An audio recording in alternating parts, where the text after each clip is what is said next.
책을 통해 정치인의 삶과 발자취를 이야기하는 시간, 오유경의 인생 책방. 오늘의 주인공은요, 한 분을 모시려고 했는데 아주 여러 분이 나오신 것 같아요. 프로그래머, 애널리스트, 아나운서, 교수, 작가, 그리고 이제는 정치인의 길을 걷고 있는 더불어민주당 한준호 의원 모셨습니다. 어서 오세요. 반갑습니다. 안녕하세요. 네, 안녕하세요. 반갑습니다. 어서 오세요.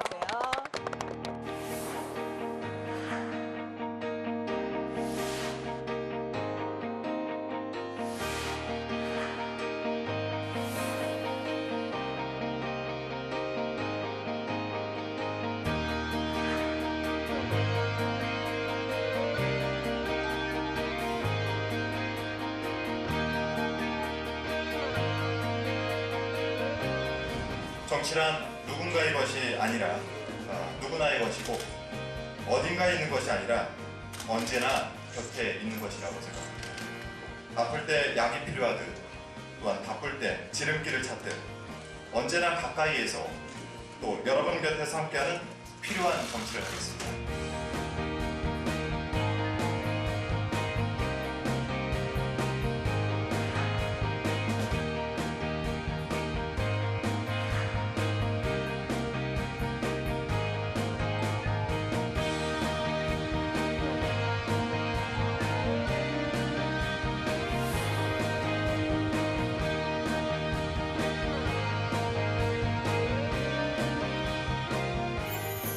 뵙기 전에는 설마 했는데 그냥 한 좀 연세 있으신 어르신일 줄 알았거든요. 이 정도의 경력을 네. 거치셨으면 네. 70 정도는 돼야 그러니까요. 맞는 것 같은데. 근데 이렇게 뵈니까 네. 아니 이분이? 이런 생각에 저희가 방송사에서 한번 몇 번 그쵸? 이렇게 마주친 적이 있어요. 네네. 네. 그때도 제가 배우인가 이러면서 많이 뵀던 분이거든요. 아니 근데 이분이 네. 지금 한 8개, 7개 되잖아요. 네네. 거치신 직업이. 근데 네. 여전히 엉뚱한 데서 헤매고 있으신 것 같아. 그러니까. 영화배우의 길을 거셔야 되는데. 네. 아, 이렇게 큰 그냥 단점이 하나 다니셔도 있습니다. 자체 발광이 이렇게 확 되는데 후광이. 연기가 안 됩니다. 연기가 안 되고요? 연기가 안 돼서. 다 잘 되면 안 되죠. 사실 제가 외모 칭찬을 되도록 지양하려고 하는데 그렇죠. 네, 오늘은 해야 될 것 같습니다. 보통은 이 자리에서 의원님들이 네.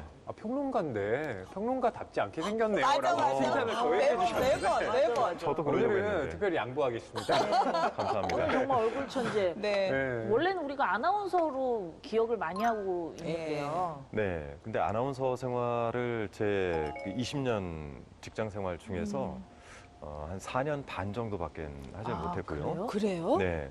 정확하게는 5번째 직업인데 그 중간에 이제 책을 썼기 때문에 작가, 또 잠깐 쉴 때 학교에 있었기 때문에 뭐 교수란 그런 직업이 들어간 것 같은데 실제는 이제 데이콤이라고 하는 회사에서 통신사에서 프로그래머로 시작을 했고 민영화가 되던 단계에 현재 이제 한국거래소라고 하는 곳 전신이었던 코스닥 증권시장에 네. 입사를 했었고 다니다가 MBC 합격을 해서 MBC로 옮겼고 MBC를 나와 청와대에 갔다가 나와서 이제 민주당에 영입이 되면서 정치를 하게 된 건데 정확하게 5개의 직업이고 그중에서 방송은 딱 4년 반밖에 되지 않습니다. 그 5개의 직업을 한 20년 안에 거쳤으니까 네, 한 보통 평균 4년 정도씩 거친 건가요? 그렇죠. MBC가 만으로 15년 다녔고 네, 그리고 데이콤이란 회사를 만 1년 다녔고 그리고 이제 코스닥증권시장을 3년 조금 넘게 다녔고 청와대가 제일 짧았죠. 청와대 기간이 6개월 정도 됐습니다. 인생이 아니, 진짜 파란만장 엄청 바쁘게 살았겠다. 그렇죠? 이 들어보면 정말 전환에 전환을 거듭하신 네. 거잖아요. 네. 뭐 이직의 신이라고 불러도 될 것 같은데 이게 그랜드 슬램. 이직을 하려고 해도 잘 맞아요. 안 되는 사람들이 아유, 많거든요. 쉽지 않죠. 맞아요. 아니 이렇게 네. 도전할 때마다 성공하는 비결이 뭘까요? 한번 곰곰이 생각을 해봤어요. 특히 청와대에 들어가고 나서 아니 한 군데도 들어가기 어려운데 어떻게 많이 갔지?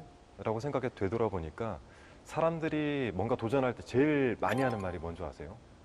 안 뭘까요? 된다. 안 그렇죠. 된다. 그렇죠. 예를 주변에서 말리는 사람이 많았어요. 네, 그럼요.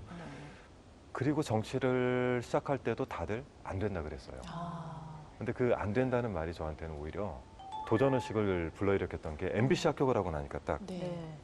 1000여 명 이상이 시험을 봐서 한 명을 뽑거든요. 그렇죠. 근데 확률이 0.001% 이런 거 아니에요. 그렇죠.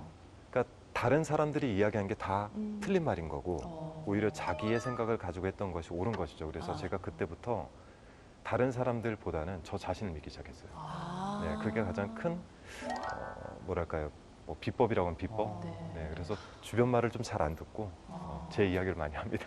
한 의원님께서 근데 이제 결정적으로 정치인을 선택하게 되고 이 네. 길을 가야겠다 생각하게 된 건 어떤 계기가 있었나요? 이제 한 현역 의원께서 이렇게 알고 지냈었는데 제게 정치를 한번 해볼 생각이 있느냐라고 그때 제게 정치를 권했던 분께서 정치를 하라고 해서 제가 왜 저에게 그런 말씀하십니까? 라고 했더니 저의 그 다양한 경험들도 말씀을 해주셨고 예. 또 하나는 예. 제가 그분에게 언젠가 그 얘기를 한 거예요. 이제 정치는 서비스 시대로 가야 되는 것이 아니냐라고 말씀드렸는데 그 서비스를 한번 해볼 때가 된 것 같은데 당신이 한번 해봤으면 좋겠습니다. 라고 이제 제안을 주셨고 아. 좀 곰곰이 고민하다가 마음을 먹게 됐죠. 네. 그러면은 지금까지 직업이 굉장히 다양하셨잖아요. 네. 그 중에서 국회의원이라는 일을 하고 계신데 어떠신 것 같아요? 종합 컨설팅을 하는 곳 같아요. 네, 그러니까 많은 걸 다루죠. 이제 민생도 다루고 네. 제 상임위의 일도 다루고 또 지역구원이기 때문에 지역에 내려가면은 철도부터 도로, 뭐 건설 사업까지도 다 다뤄야 되는데 결국은 저희가 직접 하는 건 거의 없어요. 법안을 만드는 것 외에는 네네. 이 부분들을 좀 알고 사람들과 대화를 하는 것이 즉 소통을 하는 게 저희 역할인데 네. 그게 저는 한 6개월, 7개월 정도 해보니까 국회의원은 컨설턴트다라는 생각이 들었습니다. 네. 컨설턴트 일을 잘하려면 네, 네. 다양한 분야의 일들을 알아야 하잖아요. 네. 그런 점에서 한 의원님은 여러 직업을 거쳐오셨기 때문에 그렇죠. 네. 컨설턴트에 적합한 인재 아닌가요? 제가 인재라고 얘기하기는 조금 부끄럽지만 네. 그 경험들이 굉장히 많이 도움이 됩니다. 네. 확실하게 도움이 되고 제가 풀었던 여러 문제 중에서 제 경험이 도움이 됐던 사례들도 꽤 네. 있어요. 그 여러 가지 경험을 거쳐올 때는 이 경험이 어떤 의미인지 알 수가 없잖아요. 네. 네. 근데 현재의 시점에서 과거를 보면은 그게 다 이유가 있는 경험이었던 아. 거예요. 그러네요. 그러니까 지금 국회의원 한준호가 돼서 봤을 때는 예전의 경험들이 다 이것을 위한 자양분이 되지 않나라는 생각이 드네요. 네, 맞습니다. 네. 오늘 이제 시청자 여러분들께서 TV를 보면서 이 의원이 누구야 하시는 분도 계실 거고 또 평소에 아나운서로서 또 참 좋게 보셨던 네. 분들이 네. 또 기대를 하고 보시는 분들이 있을 텐데 과연 이 한준호 의원의 인생책은 뭘까? 궁금하거든요. 한준호 의원이 추천한 책 덕분에 제가 지난 일주일을 정말 행복하게 보냈습니다. 키다리 아저씨. 네. 예. 와, 야, 키다리 아저씨를 인생책으로 꼽았네요. 기다리 아저씨. 그러니까 이 책이 출간된 것이 1912년인데요. 네. 보통 서간문학 하면 이 작품을 떠올리는 분들이 많습니다. 네. 주디가 키다리 아저씨에게 편지를 쓰는 형식으로 되어 있기 때문인데요. 서간문학의 특징이 뭔가 하면 구체적인 청자가 설정되어 있다는 거예요. 키다리 아저씨한테 주디가 쓰다 보니까 그렇죠. 내가 키다리 아저씨는 아니지만 마치 나한테 쓰는 것 같은 감정이입의 효과를 불러일으키게 되고요. 또 그러다 보니 묘사나 상황에 대한 네네. 이 서사가 보다 풍부해지고 치밀해지는 겁니다. 그리고 이 책의 그 재미 요소 중에 제가 꼽는 것이 두 가지인데요. 첫 번째는 주디의 캐릭터성입니다. 외로워도 슬퍼도 절대 안 우는 소녀. 그렇죠. 예. 맞아요. 저는 주디 하면 항상 짝지어지는 그 타입이 빨강머리 앤. 네. 맞아. 앤하고 어울려. 상황이 비슷해요. 네. 그래서 항상 악조건 속에서도 어떤 긍정적인 희망의 메시지를 발견해내는 이 소녀가 우리에게 감화를 주는 부분이 있고요. 그다음에 두 번째는 도대체 주디를 도와주는 키다리 아저씨가 누굴까? 추리 소설적인 재미도 있습니다. 그렇죠. 근데 나중에 밝혀지거든요. 맞아요. 네. 네. 그래서 이러한 요소들이 100년 동안 꾸준히 사람들을 계속 이 책을 찾게 만든 요인이 아닌가 싶어요. 영어 원 제목이 데디롱 레그스인데 네. 한준호 의원님이 본인의 캐릭터를 어필하기 위해서 고른 게 아닌가. 그러니까 기다리 아저씨를 네. 보고 싶은 거 아니에요? 실제 제 별명이기도 합니다. 아, 제 별명이기도 한데 이 키다리 아저씨란 책은 제가 세계 소년 소녀 세계 문학 전집이라는 책을 7살 때 전지를 선물을 받았고 그 중에 들어 있었던 내용 중에 하나가 키다리 아저씨란 책 네. 내용이었는데 처음 7살 때 읽을 때는 글을 배운 지가 얼마 안 돼서 네. 그냥 재밌는 부분들만 이렇게 읽었던 기억이 나고 예.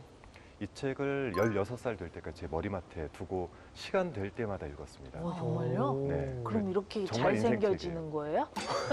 다리가 길어지니까. 다리가 이렇게 길어지요. 아니 근데 보통 이 책은 네. 여자 소녀들이 네. 머리맡에 두고 오랫동안 읽을 법한 맞아요. 책이었을 맞아요. 것 같은데 어떤 부분이 그렇게 마음에 와닿아서 오랫동안 읽었을까? 실은 저도 상당히 어려운 집안 환경에서 자랐는데 밝은 거예요, 주디가. 맞아요. 근데 저는 집에 가면은 늘 빚쟁이들이 집에 와 있고 어르신들은 늘 심란하고 힘들고 그럼 웃을 일이 별로 없잖아요. 그래서 이 책을 머리맡에 두고 자주 꺼내서 읽었는데 지금 이제 행복이란 메시지 이렇게 이야기할 수 있지만 당시에는 어떻게 저 환경에서도 웃을 수 있을까 그거를 고민 많이 하면서 읽었던 책입니다. 저 같은 경우도 어렸을 때 읽었던 기억을 더듬어 보면 나한테 왜 키다리 아저씨가 안 나타나지? 맞아요. 나도 이런 키다리 아저씨가 네. 있었으면 좋겠다라는 생각을 많이 했던 것 같아요. 주디가 어떤 애인지는 관심이 없었어 그때. 키다리 아저씨. 키다리 아저씨가 나타날 초점. 거야. 네. 또 관점이 다르군요. 저는 이런 주디 같은 여자는 어디 있을까 이렇게 찾아보는데. 그러셨어요? 네. 제가 그래서 이번에 어릴 때 한 번 읽고 네. 이번에 이제 의원님 덕분에 이 책을 연초에 읽으면서 이제 이 나이에 들어서 읽어보니까 이게 주디가 보이더라고요. 맞아요. 이제 네. 보이더라고요, 주디가. 그래 이 친구가 정말 행복에 대한 생각이 네. 이렇게 잘 짜여진 친구였고 우리에게 던져주는 바가 많았구나 네. 하면서 굉장히 감사하게 읽었거든요. 이 키다리 아저씨를 저도 오랜만에 읽으면서 새삼 느끼게 되는 건 진 웹스터가 이 주디라는 캐릭터를 통해서 페미니즘에 대한 얘기를 실은 상당히 많이 심어놓고 있다는 겁니다. 예컨대 여기에 보면 주디가 대학에서 여러 공부를 하면서 키다리 아저씨에게 이런 그 문장의 편지를 씁니다. 제가 이렇게 공부를 많이 했는데 저도 훌륭한 유권자가 될 수 있을 거라고 생각하지 않으세요? 라고 썼는데요. 네. 미국에서 여성에게 참정권이 주어진 건 1920년이었어요. 그리고 진 웹스터는 1916년에 세상을 떠났고요. 그러니까 진 웹스터는 참정권을 누려보지 못한 상태로 그러니까 세상을 떠난 거예요. 이걸 보면 너무 이 책을 읽는 좀 시선이 좀 달라진다. 자, 지금부터 이 주디가 말하는 행복은 무엇인지 하나하나 좀 짚어보겠습니다. 자, 그러면 주디가 발견한 행복은 무엇일까요? 맞아. 이 부분 기억이 나네요. 자신과 사귀어 볼 기회.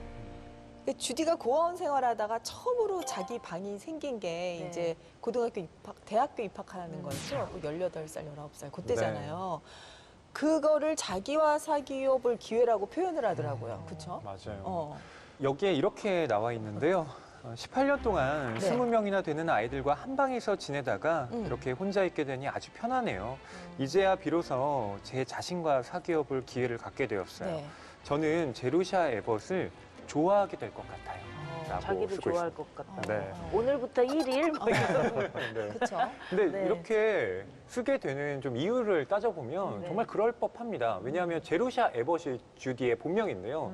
이 고하다 보니까 네. 이 이름을 원장이 지었습니다. 예. 성과 이름을 다 원장이 지은 건데 이 에벗이라는 성을 전화번호부를 딱 펼쳤을 때 제일 앞에 나오네요. 네. 에벗이니까 너무 성의 A잖아요. 없다. 그렇죠. 너무 대충 지었네. 그리고 제루샤는 심지어 이렇게 공동면지 지나가는데 어이 저기 제루샤라는 이름이 있네? 라고 해서 따온 거예요. 그게 자존감이 있을 수가 없죠. 맞아요. 그런 이름을 지어주면. 맞아요. 그 보통 자기만의 방이라고 할 때 얘기하는 작가가 버지니아 울프인데요. 이 버지니아 울프가 자기만의 방이라는 에세이를 출간한 것이 1929년입니다. 근데 키다리 아저씨는 1912년에 나왔잖아요. 그러니까 이 자기만의 방이라고 하는 개념을 이 작품의 주디가 선취했다고 볼 수도 있는 거죠. 그렇네요. 진짜 공간적으로 자기만의 방이 필요하기도 하고 그게 또 마음속에 나만의 방을 갖는 것도 좀 필요하고 그런 네. 것 같은데 의원님은 혹시 자기만의 방을 언제쯤 가졌을까요? 두 분 이야기를 들으면서 제가 머릿속에 그걸 생각하고 있었어요. 그랬구나. 내 방이 처음 언제 생겼을까? 어. 제가 9살 때 제 방은 아니고 여동생, 남동생에서 5식구인데 장롱을 앞으로 조금 당겨서 남는 공간에 아버지께서 등을 하나 연결을 해서 주시고 제 공간을 처음 만들어준 게 9살 때. 그래서 그 공간에 들어갔던 생각을 두 분 말씀하시는 동안에 떠올렸는데 제가 정말 제 방을 갖게 된 거는 그거보다 한참 더 뒤지만 처음 제가 내 공간이다 네. 라고 인식을 했던 게 9살 때인 것 같습니다. 아 근데 이렇게 귀티나는 분이 어렸을 때 고생했다고 하니까 약간 좀 네. 매치가 안 되는 것 같은데. 맞아요.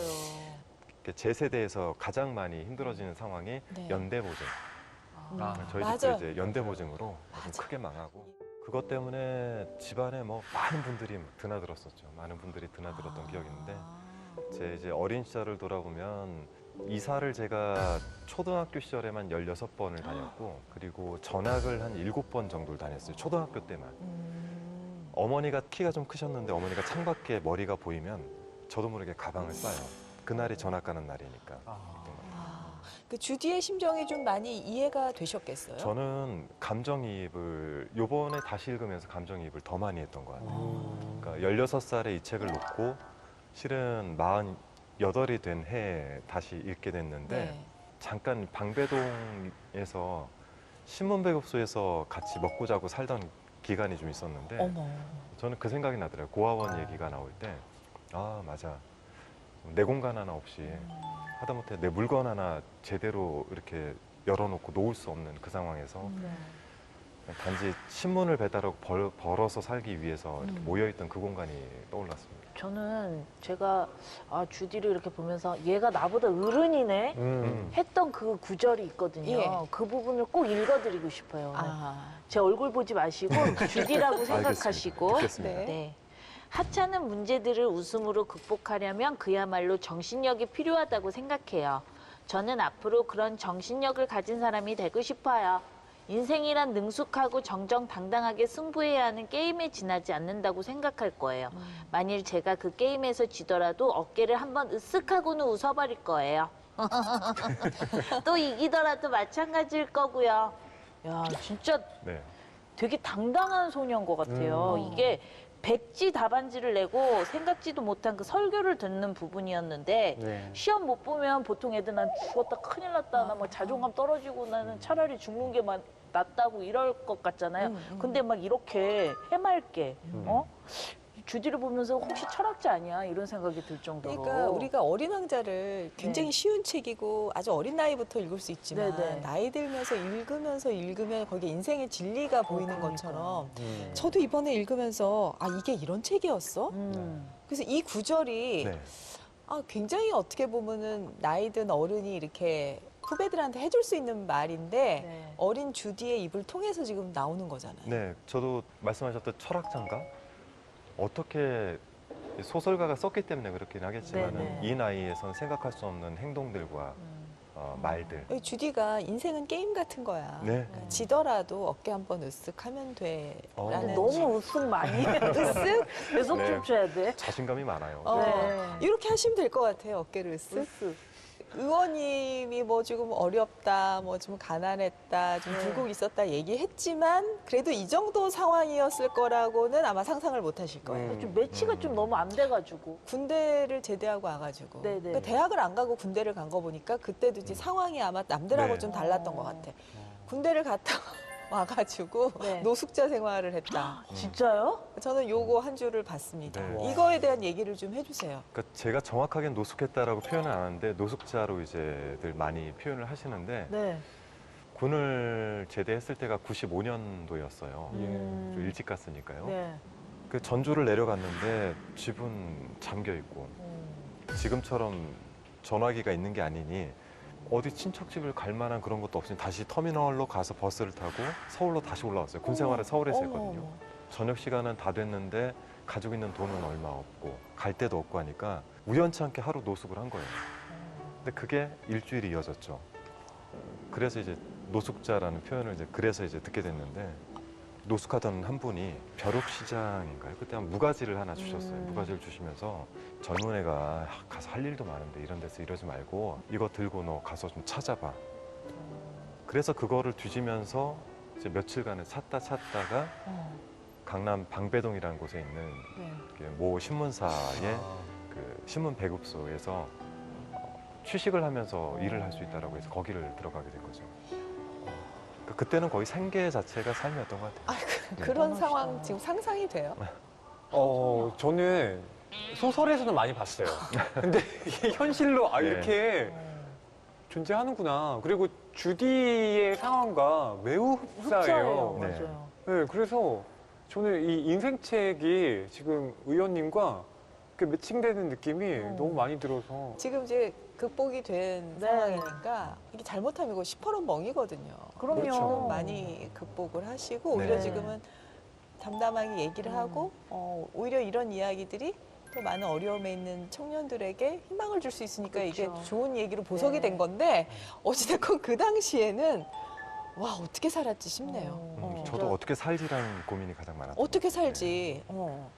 정말 잘 크셨네요, 의원님. 맞아. 저도 제가 잘 컸다고 네. 항상 다독이고 있습니다. 맞아, 너무 잘 맞아. 크셨어요. 저도 나름 풍파를 겪고 왔다고 생각했는데 오늘 죄송합니다. 그거 아니에요, 지금. 어디다 명함을 못 내밀겠네. 아, 저는 의원님 말씀 듣고 예. 그냥 겸손하게 살아야겠다. 맞아요. 어디 가서 이런 얘기 하지 말아야겠다라는 생각을 주디처럼 했습니다. 주디가 그러잖아요. 작은 행복을 만들 거라고. 네. 작은 행복, 지금도 되게 행복하다는 걸 많이 느끼게 되는 자리인 그게 것 제 같아요. 청혼할 때 썼던 단어. 아. 오, 정말요? 제가 아내에게 청혼할 때 아, 워낙 없으니까 네. 행복하게 해주겠다는 얘기는 절대 못 하겠는데 네. 작은 행복은 줄 수 있을 것 같다라고 그때 청혼을 했었죠. 와이프분 얘기를 하니까 궁금한 게 또 생겼습니다. 네. 대학을 조금 늦게 들어가셨잖아요. 네네네. 근데 대학을 들어가게 된 동기가 있으시다고 들었는데 여자분 때문이라는 얘기를 들었거든요. 아내가 아는 내용이 모르는 내용이 잘 모르겠네. 네. 그냥 우리만 어. 알고 있을게요. 방송하는 건데 안 속으시네. 제가 그 고졸 인턴 사원으로 지내던 시기에 근데 그 인사부 사람들끼리 회식을 하는 날이었어요. 제가 좀 조금 좋아했던 것 같아요. 좋아했는데 회식을 하다 선배들이 좀 잘 어울린다. 그러니까 저는 기분이 좋았을 거 아니에요. 네. 여자분이 돌면서 그래 선배 난 대학 나왔는데 이렇게 얘기를 하는 걸 진짜? 제가 들은 거예요. 뭔가 자존심이 심하게 무너져 내리는 느낌이 들면서 내가 이 상태에서 살면 한계가 분명히 빨리 오겠구나. 그냥 매일매일 이렇게 사는 거는 의미가 없겠다. 이 생각을 했던 것 같아요. 그래서 대학을 가서 아마도 그게 계기가 되지 않았을까. 아니 아이고. 그 이후부터는 네. 또 운이 좀 들어오신 게 네. 대학생 때 과외를 하셨는데 그 과외를 하는 집 학생의 부모님이 네. 사업을 하라고 투자금을 주셨다고요. 투자까지요? 야, 동아줄이 막 내려오기 네. 시작하네 네. 인생에서. 동아줄 내려온다. 과외를 하던 중간에 먹고 잘 때를 찾고 있었는데 숙식을 제공하는 과외를 할 수 있는 기회가 생긴 거예요. 사업을 하시는 분이었는데 어느 날 저한테 물어보셨어요. 당신은 뭐 하고 싶냐? 돈을 벌고 싶습니다. 라고 얘기했어요. 솔직하게. 돈을 버는 방식이 여러 가지가 있는데 그 중에 하나가 장사를 하는 방법이다. 장사는 물건을 파는 것이고 사업은 가치를 파는 것인데 너는 가치를 팔 거니 물건을 팔 거니 와. 이렇게 물어보셨어요. 부자 아빠 가난한 아빠 그 책의 그러네. 한 줄 같은데? 근데 저는 저는 가치는 모르겠고 물건을 한번 팔아보고 싶습니다. 라고 했더니 운영을 하고 원가 빼고 나머지는 네 수익으로 잡아라. 이렇게 해주신 거죠. 어머. 그래서 그게 제 인생에서는 시드머니가 됐어요. 그리고 인생도 많이 배웠겠네요. 많이 뭔가, 배웠죠. 뭔가 새로운 거에 눈을 뜨는 그분에게서 거죠. 많은 걸 배웠죠. 그렇죠. 네. 저를 이제 가르쳐 주신 아버지가 옆에 없었기 때문에 그분에게서 아버지처럼 많이 배웠던 것 같아요. 키다리 아저씨. 키다리 아저씨. 그분이 키다리 네. 아저씨였네. 제게 인생에 키다리 아저씨들이 많이 계셨죠. 야. 신문 배급소에서 신문을 배달하다가 빗속에서 아주 크게 사고 한 번 난 적이 있었는데 그래요? 그 이후에 신문 부스를 좀 줄였어요. 어느 날 이제 그 월급을 타는데 월급이 그대로 나오더라고요. 그리고 신문 배급소를 마지막에 나가서 고시원으로 옮겨갔을 때 그때서 안 거는 저한테 그렇게 잔소리를 많이 하던 팀장 같은 분이 계시는데 그분이 저를 위해서 매월 100불씩을 따로 돌리신 거예요. 그래서 제가 이제 공부를 하는 걸 알았으니까 되게 좋은 그걸- 분이시다. 네네. 그게 월 한 15만 원, 20만 원 가까이 되는 돈이었는데 매달 저를 위해서 그걸 돌려주신 거예요. 네. 아니 오유경의 인생 책방이잖아요. 네. 어느 순간 한준호의 인간극장이 지금 펼쳐지고 있는데. 네. 진짜 인간극장이다. 와, 네. 네. 주디냐 한준호냐 막 왔다 갔다 지금 네. 거의 지금 교차되면서 자, 두 번째 주디가 발견한 행복 보겠습니다. 자유의지. 여기서 자유의지라는 얘기가 나오는데요. 예, 어떤 이야기였죠? 예, 이 자유의지를 주디가 갖고 있는데요. 보통 키다리 아저씨의 후원을 받는다고 하면 네. 이 아저씨에게 내가 의탁해서 좀 편하게 살 수도 있겠거니라고 저는 생각할 것 같아요. 네, 네. 제가 주디라면. 나도. 근데 주디는 그러지 않습니다. 네. 근데 이 주디가 그런 자유의지를 갖는 이 면에는 이 키다리 아저씨가 실은 주디를 좀 구속하려는 면과도 좀 맞닿아 있어요. 이 아저씨가 경제적인 후원은 해주는데 네. 동시에 어떤 행동을 다 규율해 나갑니다. 예. 예컨대 주디가 여름방학을 맞아서 절친한 친구인 셀린의 집에 초대를 받아서 이제 가게 됐다라고 키다리 아저씨에게 편지를 썼는데 키다리 아저씨가 비서를 통해서 안 돼. 가지 마. 내가 어렸을 때 자랐던 록 윌로우 농장이라는 곳에 라고 명령을 한 거예요. 예. 그래서 주디는 영문을 알 수가 없는 겁니다. 이 아저씨가 왜 이럴까? 그래서 제발 가게 해달라고. 이게 자기가 얼마나 큰 행복인지를 막 적어 내려가는데 통하지 않았던 거예요. 알고 봤더니 나중에 이제 밝혀지는 거지만 예. 셀리의 오빠인 지미와 네. 혹시 주디가 친해질까봐 키다리 아저씨가 염려해서 네, 아예 떼어놓으려고 했던 겁니다. 그러니까 네. 거기까지는 이해가 가요. 네네. 근데 주디가 열심히 공부를 해서 성적 우수 장학금을 받았는데 네. 이제 아저씨에게 막 자랑을 하면서 이제 제가 기숙사비와 등록금을 다 받게 됐으니까 네. 이제 용돈만 좀 붙여주시면 될 것 같아요. 그 용돈도 제가 이제 글을 써서 나중에 충당할 수 있을 것 같으니까 아저씨 정말 뭐 그동안 감사했어요라는 편지를 보냈는데 네. 그 장학금 받지 말라고 또 그러는 겁니다. 그건 또 왜 그랬어요? 그러니까 제가 보기에는 이게 특별한 이유가 나와 있지 않지만 키다리 아저씨는 자기가 계속 경제적인 후원을 하면서 일종의 그렇지. 주디에게 어. 어떤 지배력, 그러니까 예. 장악력을 그렇죠. 행사하려는 그런 네, 마음을 네. 갖고 있었던 거예요. 예. 이걸 보면 키다리 아저씨가 다리는 긴데 네. 마음은 그렇게 넓지 않다. 이런 면모도 드러납니다. 아주 디테일한 것 같아요. 맞아요. 역시 우리 허희 씨. 근데 이제 그런 면모 때문에 좀 설레었었는데. 그래요? 네, 읽으면서. 널 구속하겠어. 이러면서. 그러니까. 그렇게 살짝 구속해주는 거. 네. 그런 걸 또 매력으로 느끼시기도 하나 봐요. 좋아하는 사람이 구속해주면 좋은 거잖아요. 좋죠. 그냥 네 마음대로 하라 하는 것보다. 네. 지금 여기 자유의지 얘기가 나오는데 의원님이 첫 직장이 네. 그러면은 저 애널리스트가 아니라 통신사의 통신사 프로그래머. 데이콤 네. 네네. 거기서 옮기게 되신 거는 아까 잠깐 말씀을 하셨는데 거기서 아나운서로 가게 된 그 부분이 궁금해요. 정말 뜬금없었어요. 제가 코스닥 증권시장이라는 데에서 하던 일 중에 하나가 네. 시황을 분석을 하는 거예요. 갑자기 그 시기에 시황 방송이라는 게 방송사마다 생기기 시작했어요. 주변에서 보시던 분들이 바람을 놓기 시작했어요. 저희가 이제 MBC 건너편에 회사가 있으니까 네. 저기 방송사로 한번 가보는 게 어때라고 바람을 넣었는데 그때 저희 딸아이를 보면서 그 생각을 한 거죠. 아빠 뭐 하세요라고 물어봤을 때 아빠는 뭐 코스닥 증권시장에 다니시고 계시고 거기서 무슨 일 하고 계시고 하는 설명이 필요한 게 아니라 네. 우리 아빠는 한준호예요. 갑자기 그런 꿈이 생긴 거죠. 그래서 생각지도 못하게 아나운서 시험을 아내에게 설득을 하고 한참을 설득을 하고 그래서 올해까지 해보고 떨어지면은 다시는 이런 꿈을 갖지 않겠다. 그래서 도전하게 된 거죠. 이거 보통 유부남이 입사하는 경우가 별로 없어요. 그런 예. 것 같아요. 그게 예. 운이 좋았던 건 그 전해까지는 모든 게 다 오픈돼 있었어요. 학교, 가족상 다 오픈돼 있다가 예. 제가 시험 보던 해에 블라인드로 바뀌었어요. 아. 그래서 제가 결혼을 한지도 몰랐고 제 나이도 알 수가 없고 제가 어느 학교를 나온지도 알 수가 없고 그런 상태에서 KBS, SBS는 나이 제한에 걸려 시험을 못 받고 유일하게 이제 MBC라는 데가 한 살 더 더 줬어요. 네, 그래서 MBC에 세상에. 도전을 할 수 있었어요. 근데 이제 아나운서 돼가지고 4년 반이지만 활동을 굉장히 활발하게 했어요. 당시가 기억을 하실지 모르겠지만은 아나운서들에게는 거의 마지막 황금기였던 것 같아요. 시청률이 늘상 10%에서 20%대에서 방송을 할 수 있는 분위기였었고 KMS만 존재를 했기 때문에 방송의 기회도 일단 많이 주어졌고 네. 또 이제 큰 키 때문인지 스탠딩을 하는 방송들을 되게 많이 주셨죠.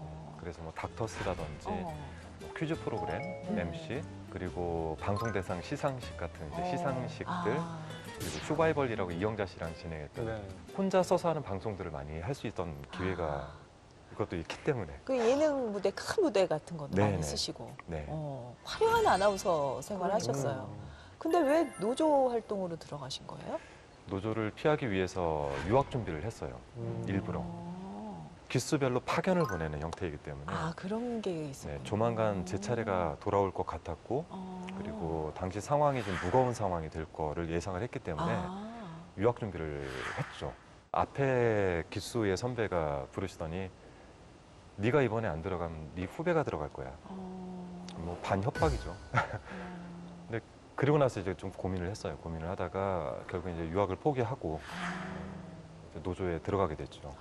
네. 근데 그러고 나서는 결국 아나운서실로 복귀 안 한 상황이 되는 거죠? 못했죠. 그러니까 2년간 노조 활동을 하고 징계를 받고 징계를 받은 이후에 타부서로 발령을 받았고 타부서를 전전하면서 내년엔 돌아가겠지 한 게 뭐 한 8년, 9년 그렇게 되면서 야. 네, 2017년까지 그렇게 그러니까 생활을 했죠. 아나운서 입사하셔가지고 방송 잠깐 하고 네. 그 뒤에는 이제 오히려 다른 조직을 두루두루 지금으로 보면 두루 네. 경험을 쌓은 결과가 네. 된 거죠. 농담 삼아 사람들이 MBC 사장 준비하냐고 그랬어요. 보도국을 제외하고는 모든 부서를 다 돌았기 때문에 정확하게는 만으로 15년을 다녔던 MBC에서 4년 반만 아나운서 생활을 한 거죠. 이분이 이제 그 MBC 그 유명한 대파업 사태 이후에 네. 밖에 계시던 분들이 이제 우르르 다 복귀를 하는 시점이 있었어요. 그렇죠. 근데 그때 복귀를 이제 할 수가 있었잖아요.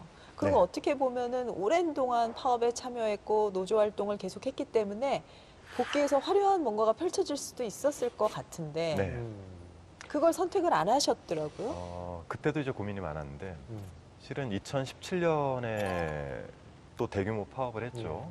이 파업이 끝나면 돌아갈 거라는 예상을 다들 하고 있었던 예. 시점이었어요. 예. 그래서 저도 가족들과 파업 중간이긴 했는데 휴가를 떠났어요. 이게 어쩌면 앞으로 바빠질 테니까 마지막 휴가가 될 수 있으니 가족 여행을 갑시다라고 해서 가족 여행을 떠날 정도로 저도 의지가 강했었는데 근데 파업 기간이 길면서 서로 대화할 시간들이 많아지면서 돌아가면 어쩌면 나는 방송을 못할 수도 있다. 그리고 방송을 하기 위해서 애를 쓰는 것 자체가 이 기간에 들어온 많은 후배들한테 짐이 될 수 있겠다. 그런 생각들이 좀 혼자에 돼 있었던 것 같고 어느 순간 아내랑 이야기를 하다가 이제 다른 길을 좀 갔으면 좋겠다라는 얘기를 했는데 이상하게 아내가 흔쾌히 그럽시다 그러는 거예요. 그래요. 그래서 저한테 뭘 하고 싶냐라고 했을 때 난 책을 쓰고 학생들을 가르치고 그렇게 살고 싶습니다. 이제는 정말 당신이 하고 싶은 걸 한번 해보세요. 라고 해서 정말 1월 딱 이맘때예요. 네. 그래서 2년 전 이맘때 회사에 사표를 내고 전화기를 끄고 잠적을 했죠. 하지만 이제 어느 순간 이후부터는 본인이 자유의지를 가지고 계속 선택을 해온 결과인 거죠.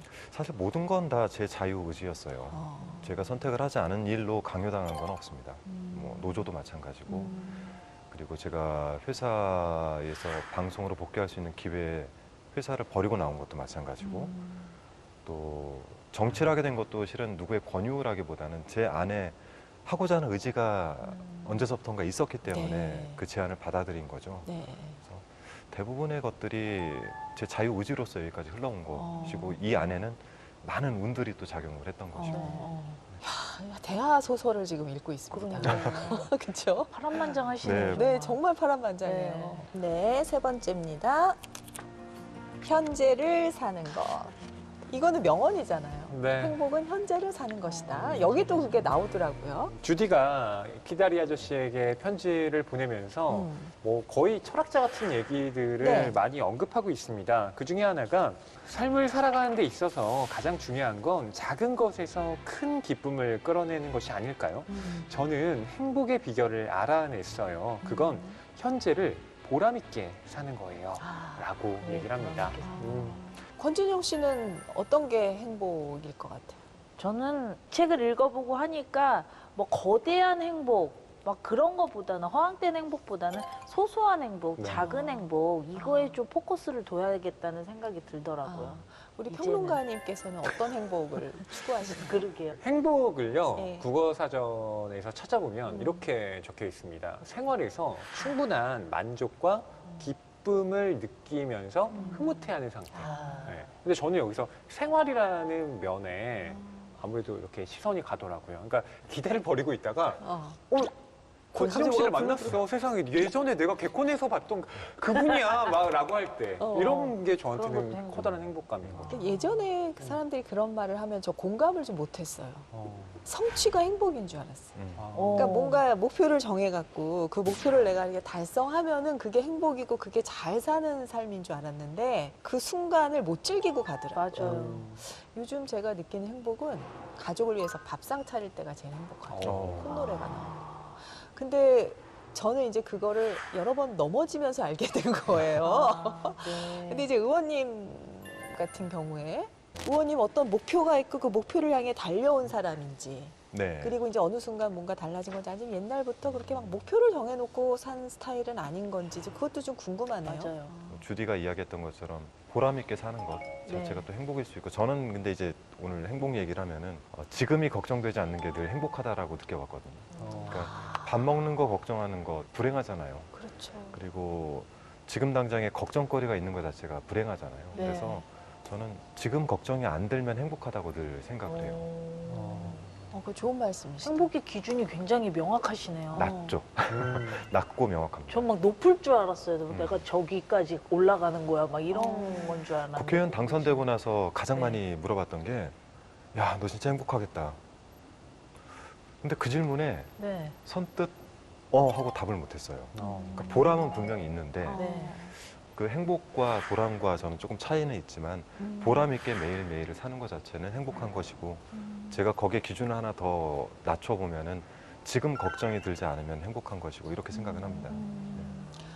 사업을 하는 거는 가치고 장사를 하는 거는 그러니까 장사는 물건을 파는 물건을 것이고 파는 거고 사업은 사업은 가치를 가치를 파는 것이다. 파는 거다. 근데 지금 이제 우리 의원님의 행복은 네. 가치를 추구하는 행복을 지금 선택하고 계신 게 아닌가. 뭐 이제 표현을 하자면 그럴 수 있을 것 같습니다. 아, 우리 의원님 또 행복하면서 또 가치도 이루시고 이랬으면 좋겠다는 생각이 들고 워낙에 남들은 상상하지 못하는 오늘을 어떻게 살지를 고민했던 분이기 때문에 네. 이런 행복에 대한 이야기를 또 할 수 있는 게 아닌가 싶어요. 맞네요. 오늘 그냥 의원님 보면서부터 치아가 11개 드러나게 되더라고요. 왜냐면 정말 잘생기셨잖아요. 근데 감사합니다. 뭐 의원님은 굴곡 없이 그냥 이렇게 고속도로 타면서 여기까지 오셨겠지 이렇게 생각했는데 네. 또 이제 의원님의 인생 얘기를 이렇게 들어보니까 우여곡절도 있었고 막 갈짓자로 걸었지만 너무 지금 반듯하게 잘 그렇죠. 걸어오셨잖아요. 이런 거 보면서 또 이제 우리 청년들이나 좀 힘든 사람들에게 약간 꿈과 희망을 주시는 것 같아서 너무 감사하다는 생각이 드네요. 우리 의원님을 보고 외모로만 판단하면 안 된다. 그러니까요. 이 네. 이야기 오늘 인생 책방 출연을 너무 잘하셨는데. 네. 의원님 이제 정치인으로서 좀 여쭤보고 싶은데 네. 정치인으로 딱 이제 시작을 하시면서 하신 말씀이 아까 서비스 정치 얘기하셨고 네. 필요한 정치를 하겠다. 네. 그게 무슨 뜻인가요? 저는 정치는 연속성이 있어야 되고 아. 새로운 걸 추구하지 말고 필요한 걸 찾아서 메꿔줍시다. 아. 많은 변화가 우리 정치사에 있었잖아요. 대부분의 새로운 정치를 하기 위해서 노력들을 많이 했습니다. 민주화도 마찬가지고. 네. 근데 그렇게 하면서 놓친 부분들이 이제 높아진 국민들의 그 삶의 질 그리고 국민들의 그 높은 교양 수준들 여기에 맞는 정책들이 과연 있었나 그리고 여기에 맞춰서 정치가 움직였나 이런 생각을 좀 해서 그동안 놓쳤던 필요한 것들을 채우는 필요한 정치를 할 때가 됐다. 이렇게 얘기를 하면서 필요한 정치를 제 서비스 정치의 목표 단어로 새기게 된 겁니다. 제가 또 조사를 해보니까 작년에 정말 열심히 하셔서 상을 싹쓸이를 하셨어요. 싹쓸이. 네. 뭐냐면 국회 의정부문 대상. 네. 대상? 네, 대상을 받으셨습니다. 그리고 당에서 선정한 국정감사 우수의원상을 받으셨고요. 법률 소비자연맹 NGO 모니터단 국정감사 우수의원상을 또 우와. 받으셨고요. 원자력 안전과 미래 원자력 안전상까지 받으셨네요. 이런 건 좀 박수 한번. 감사합니다. 아니, 조사한 것 네. 중에 제일 마음에 드네요. 그렇죠. 예. 뭐 저는 타박상, 뭐 점심상, 저녁상 이런 거 있는데 우리 의원님은 역시 와. 다르시네요. 아니 진짜 열심히 하셨네요. 네. 열심히도 했는데 예. 이제 뭐 너무나 잘 아시겠지만 제가 좀 민망한 거는 이렇게 국감은 국회의원들의 잔치이기보다 네. 이게 실은 보좌진들의 잔치에 가까워서 그러니까 그만큼 보좌진들이 많이 준비를 했기 때문에 많이 공부를 했고 가져가서 많이 질의를 할 수 있었고 아유 그런 말씀하셔서 다른 의원실 보좌진들은 그럼 열심히 안 했겠어요. 네. 그러네요, 또. 여기서 아니, 할 말이 없어지네. 아니 의원님께서 어떻게 보면은 다양한 경력을 거치셨지만 지금 본인의 몸에 맞는 옷을 입으신 게 아닌가라는 생각도 저는 들었거든요. 제가 이제 잘 맞는지는 제가 아직은 예. 잘 모르겠는데 분명히 보람이 있고 예. 그리고 매일매일이 힘들긴 한데 굉장히 궁금해지는 직업인 건 확실합니다. 아니 생각해 보세요. 여태까지 거쳤던 직업 중에 뭐가 제일 그래도 본인한테 국회의원이죠. 아, 네. 맞는다니까요. 유권자를 하세요. 네, 아 그렇군요. 아 오늘 인생 책방에서 우리 이제 한준호 의원님에 대해서 키다리 아저씨와 함께 이제 얘기를 나눠봤는데 오늘 출연하신 소감이 어떠셨어요? 오늘은 주제를 명확하게 주신 거예요. 네. 당신의 인생의 책이 무엇인가. 아, 한 3권의 책이 떠올랐는데 그중에서 지금 현실 그리고 만일 책을 소개했을 때 다시 읽었을 때 사람들에게 도움이 될 만한 책이 딱 떠오른 거예요. 그래서 주저없이 나오게 됐는데 오늘 이야기를 나눠보니까 네. 제 이야기인데도 불구하고 질문을 해서 물어봐 주시니까 자꾸 저도 다시 회상을 하고 더 겸손해야 되겠구나 이런 생각도 좀 들었고 저를 좀 불러봤던 좋은 계기가 된 것 같습니다. 책을 통해서 굉장히 감사하고 네. 좋은 시간이었던 것 같습니다. 예, 저는 무엇보다도 우리 시청자 여러분들께 한준호 의원을 제대로 좀 한번 보여드릴 기회가 된 것 같아서 네. 그 부분이 참 좋다고 생각을 하고요. 네. 허희 평론가님 어떠셨어요? 예전에 한 영화에서 장동건 씨가 네. 정치인 역할을 맡아서 나온 적이 있어요. 맞아요. 네, 심지어 이제 대통령까지 네, 했는데 맞아요. 네. 저는 그 영화를 보면서 아니, 네. 말도 안 돼. 어떻게 장동건 같은 정치인이 어디 있어? 제 옆에 있네요. 깜짝 놀랐습니다. 그리고 여기에 보면 이 책의 표지에 이렇게 그림이 그려져 있는데요. 네. 이게 진 웹스터 작가가 직접 그린 그림입니다. 그래서 진짜요? 책을 읽다 보면 네. 중간중간에 이렇게 사파. 네, 네. 사파가 있는데요. 네. 이게 어린 왕자의 생택지 페리처럼 작가가 실제로 그려서요. 예. 오. 네, 정말 귀여워요. 그래서 예. 이거 보면 25센트짜리 모자를 쓰고 네. 그 윌로우 농장에서 건초 이제 긁으러 간다고 네, 네, 자기 네. 자신을 그려놓은 거거든요. 네, 네. 이런 그림을 보는 재미도 쏠쏠합니다. 저는 톡사진으로 해놨어요. 그러시군요. 올해가 소해해잖아요. 네. 네, 여기에 주디가 소를 보는 장면이 하나 네. 귀여운 게 있어요. 이제 그거 찍어가지고 지금 톡사진에 올려놨는데 10대들이 읽는 책이라고 생각 안 하셨으면 좋겠어요. 예. 맞아요. 올해 이 책을 읽는데 너무 좋고 행복에 대해서 많은 생각을 하게 됐어요.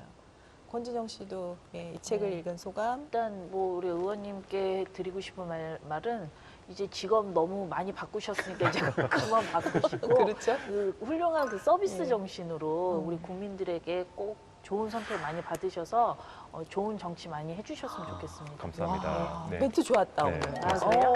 좋았어요. 알겠습니다. 준비 네. 많이 하셨는데 어제? 아니 준비 안 했습니다. 정신 놔야 돼요.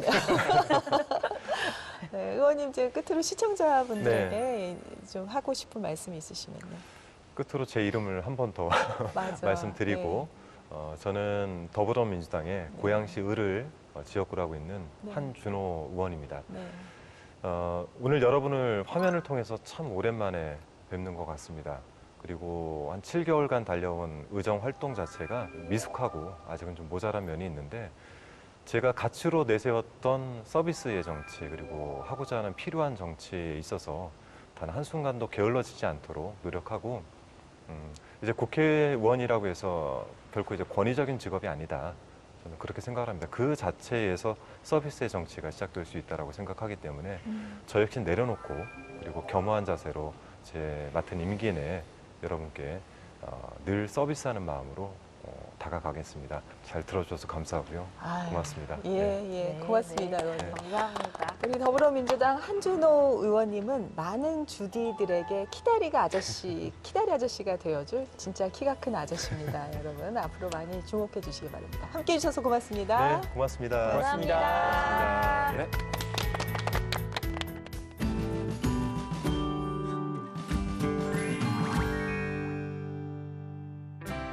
안녕하세요. 윤지연입니다.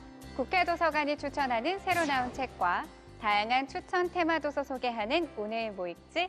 오늘은 국회 도서관장이 선택한 책 만나보는 시간 도서관장의 원픽 준비되어 있습니다. 먼저 국회 도서관이 추천하는 새로 나온 책입니다.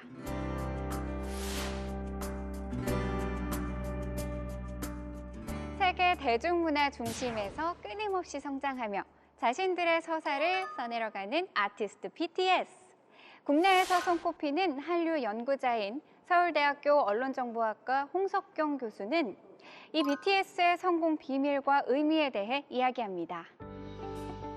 SNS와 유튜브를 활용한 대표적 사례로서 BTS의 성공 요인은 무엇인지, 그들은 세계인에게 어떤 영향을 미치고 변화를 가져왔는지 등을 전문가적 견해와 현장의 목소리를 절묘하게 결합해 전하는데요. 현장과 학계를 오가며 분석한 가장 정확하고 생생한 BTS의 심층 분석, 새로운 유형의 문화에 대한 또 다른 관점을 느껴볼 수 있는 책입니다. 코로나19와 부족하게나마 싸울 수 있게 해주는 진단 키트와 마스크 필터, 날마다 생활하는데 꼭 필요한 휴대폰, 보다 더 나은 삶을 약속하는 항생제와 치료제까지. 이렇게 우리 주변에 있는 거의 모든 것들의 고향은 실험실이라고 해도 과언이 아닌데요. 이 책은 과학 지식이 태어나는 장소인 실험실에 대한 역사적, 철학적, 사회학적 해석을 제시합니다. 뉴턴이 프리즘을 이용해 실험했을 서재나 갈릴레오가 경사면 실험을 했을 것으로 추정되는 다락방을 실험실이라고 부를 수 있을지에 대한 내용부터 실험실이 만들어낸 새로운 존재들, 즉 흰 가운을 입은 과학자부터 실험을 도와준 다양한 생명체들까지 소개하는데요. 철저한 자료 조사와 뛰어난 구성력으로 실험실을 재미있게 파헤쳤습니다. 약 70컷의 세밀하고 독특한 그림과 함께하는 실험실에 대한 모든 것을 배워볼 수 있는 책입니다. 책으로 이탈리아 르네상스를 더욱 다채롭고 풍부하게 꽃피운 출판의 제왕, 알두스 마누티우스. 현재 우리가 사용하는 책과 관련한 많은 것들이 이로부터 유래됐다는 사실 알고 계신가요?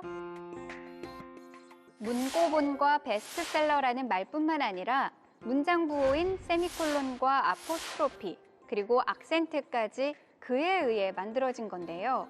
학자 출신 출판인으로 인쇄, 출판 산업의 근간을 세웠을 뿐 아니라 텍스트를 통해 르네상스 문화를 한층 더 풍부하고 다채롭게 만든 알두스 마누티우스. 그를 통해 책과 출판업에 대해 조금 더 다가가는 기회가 되셨으면 합니다. 현진권 국회 도서관장이 선택한 도서관장의 원픽 만나보겠습니다. 오늘 이야기 나눌 책은요, 리처드 파이프스의 책 소유와 자유입니다. 선생님 안녕하세요. 네, 안녕하세요. 반갑습니다. 네, 반갑습니다. 오늘 이제 저희가 소유와 자유에 대해서 이야기를 나눠볼 텐데요. 어떤 책인지 간략하게 설명 좀 부탁드리겠습니다. 예, 이 책은 작가는 리처드 파이프스라고 역사학자입니다. 하버드 대학의 역사학을 가르치시는 분인데, 이 사회 사람들은 자유는 얘기 많이 하고 있지만은 소유에 대해서는 우리가 무감각하다는 거예요. 우리 소유는 사실 심각하게 생각해 본 적이 없어요. 왜냐하면 자기 거라는 것이 보장된다는 것은 당연하게 느낀다고요. 네. 거꾸로 과거 러시아 소련 시절에서도 그 나라는 사유재산권이 없는 것이 자연스러운 거예요. 그러니까 우리가 어떤 체제에 있게 되면 그 체제가 가지고 있는 이 시스템이 그냥 자연스럽다고 생각하는 거예요. 자, 그렇지만 그게 결과적으로 소유에 대한 개념이 있는 국가는 발전하게 되고 선진국이 되는 것이고, 소유에 대한 개념이 없는 나라는 결국 망할 수밖에 없다. 가장 대표적인 재산 소유 이런 부분에 대해서 제도적으로 보장되어 있는 국가를 영국으로 볼 수 있고요. 또 이런 소유 관계가 없기 때문에 일종의 망한 나라가 러시아입니다. 그래서 이제 이 두 국가의 역사적인 어떤 철학적 흐름을 보면서 소유가 인간의 자유 가치에 얼마나 중요한가 하는 것을 증명해낸 책입니다. 네, 관장님 말씀을 듣고 나니까 이 책을 직접 쓴 저자에 대해서도 궁금하거든요. 저자 리처드 파이프스는 어떤 사람인가요? 이분은 기본적으로 전공이 러시아 역사입니다.